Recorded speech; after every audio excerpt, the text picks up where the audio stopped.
to wind this up. The metaphor that makes sense for what we're going through, because it gets the biology of it, it gets the drama of it, it gets the risk of it, it gets the fun and the joy of it, is the metaphor of birth. We are about to decamp from three-dimensional space and time. Yes, the earth is the cradle of mankind, but you can't live in the cradle forever.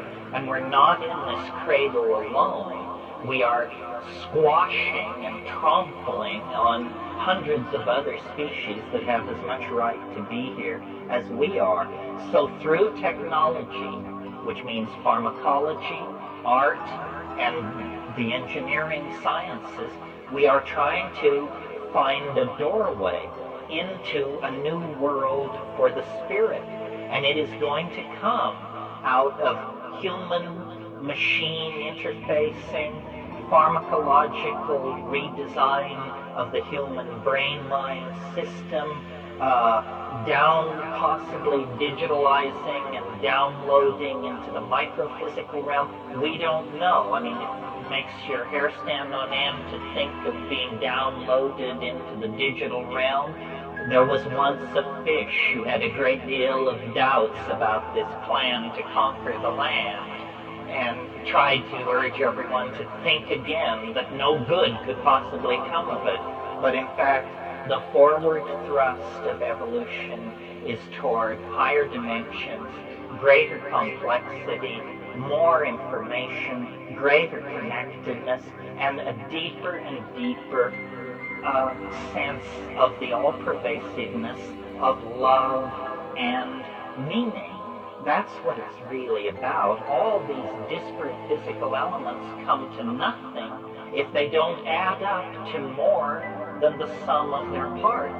And the more than the sum of their parts is this transcendental element which we call love. That is the part of the eschaton that has never left us, that accompanied us across the African grassland and into history. I mean, granted, bloodied and battered by the experiences of sexism and racism and so forth, but never lost as an ideal, never lost as a guiding light and an experience.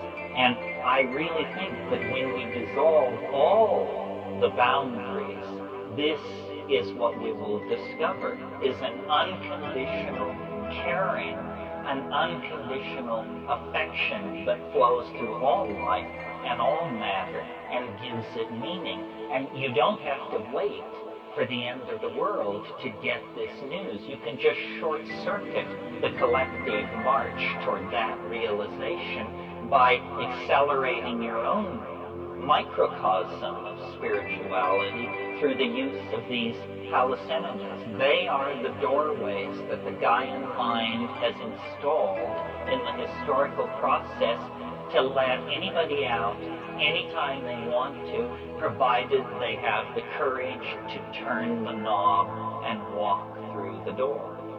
Thank you very, very much.